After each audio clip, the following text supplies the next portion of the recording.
how does your head look to your eyes? Well, I tell you, it looks like what you see out in front of you.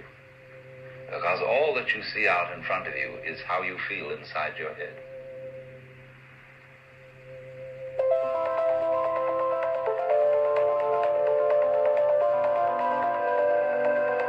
It is easy enough to stand still. The difficulty is to walk without touching the ground. Why do you feel so heavy? It isn't just a matter of gravitation and weight. It is that you feel that you are carrying your body around.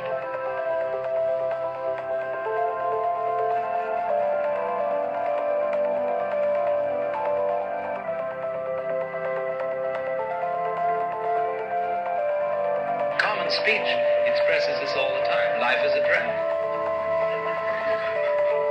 I feel I'm just dragging myself around.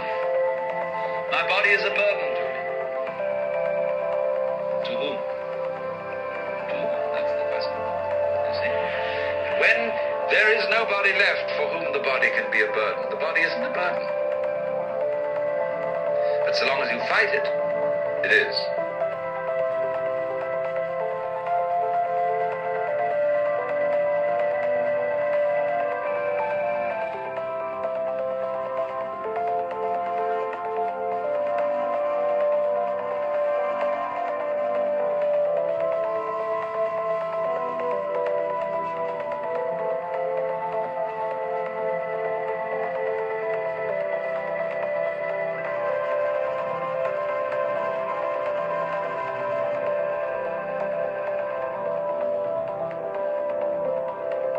It's like saying, to feel the feelings is a redundant expression.